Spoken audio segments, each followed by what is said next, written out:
What if the person who loves you most is the one you feel it from least? They're there, always there, showing up in ways that don't look like love, but are. Remembering things, protecting you from things you'll never know about, carrying feelings so heavy they've never found words for them. But when you look for proof, a word, a touch, a moment of softness, you find a wall instead. Not because they don't love you. And now you're paying the price for a lesson they learned long before you existed. Some people love like a secret they're terrified to tell. A father who mocked tears. A mother who called need weakness. A first love who took their vulnerability and used it as a weapon.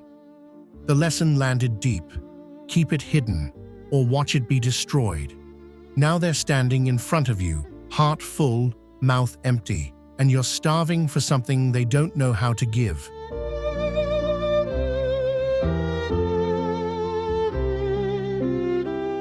Watch closely. Love doesn't always announce itself.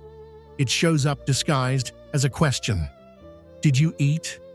It hides inside an action. The 3-hour drive in the rain to fix something you mentioned once. It lives in what they remember. The name of your childhood dog, the song you said reminded you of your mother, the way you like your coffee when you're sad versus when you're fine. They're not asking, "How are you?" because they already know. They've been paying attention since before you noticed them noticing. But they'll never say it. They don't say, "I was worried sick." They say, "Traffic wasn't bad." They don't say, "I can't stop thinking about you." They say, "Anyway."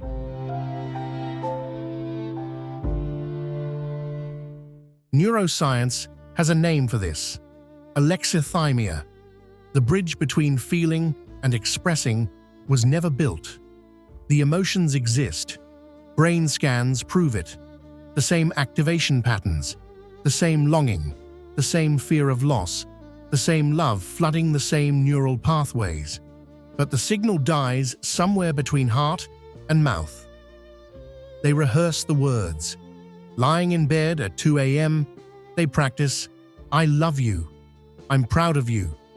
Please don't leave." Then the moment comes, the throat closes, the jaw tightens, and what comes out instead is, "Drive safe." Silence.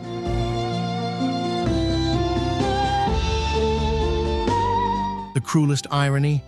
They often feel more than those who express it easily. But it sits behind glass, visible only to them, untouchable to everyone else. This isn't coldness. This is a wound dressed as composure. Psychologists call it preemptive withdrawal, the retreat before rejection can happen. A survival strategy written in childhood, executed in every relationship since. But survival has a cost. The partner who stops asking for words that never come. The child who grows up wondering if they were ever really wanted. The friend who slowly drifts because the silence felt like indifference, and somehow everyone ends up bleeding. But here's what nobody talks about.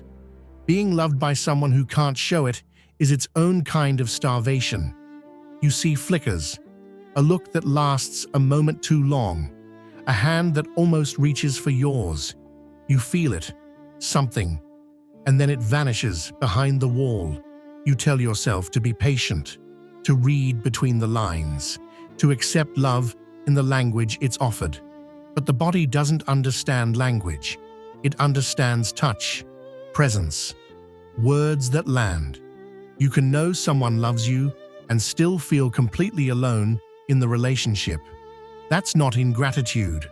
That's a nervous system slowly dying from what it isn't receiving. So here's the uncomfortable truth nobody wants to say. Their walls aren't cruelty. They're survival. Your needs aren't demands. They're necessities. Both things are true. Both people are trying. And sometimes, trying isn't enough. The one who can't show love thinks, "I'm giving everything I know how to give. Why can't you see it?" The one waiting thinks, "I see it, but I'm disappearing while I wait for it to reach me." Two people, same room, both starving. One from the effort of holding it in. One from the absence of what never comes out.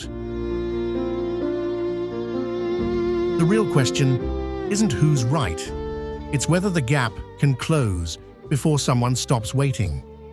Some people learn to speak, slowly, painfully, one word at a time, pushed through years of resistance.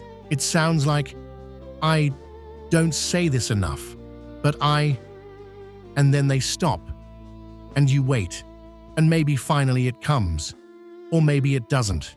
Maybe you wait years for a door that never opens. Maybe you wake up one day and realize you've been holding your breath for someone who was never going to exhale. To the ones who love in silence, your love is real. The gap between what you feel and what you show isn't a flaw, it's scar tissue. But protection becomes prison if you never test the door. The people who love you can only survive on glimpses for so long. Words are terrifying, but silence, over time, costs more. To the ones waiting in the silence, you're not crazy for needing what you need. You're not too much for wanting love you can actually feel. Their silence isn't proof you're unworthy. Some people will learn to show it. Some never will. You can't love someone into becoming fluent in a language they refuse to learn. Here's what I know.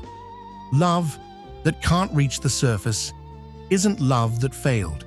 It's love trapped in someone who failed themselves first, long before you arrived. That doesn't make it hurt less. It just makes it hurt differently. Maybe the only path forward is this: speak, even when the throat tightens. Stay, even when the silence stretches. But know when staying becomes self-abandonment.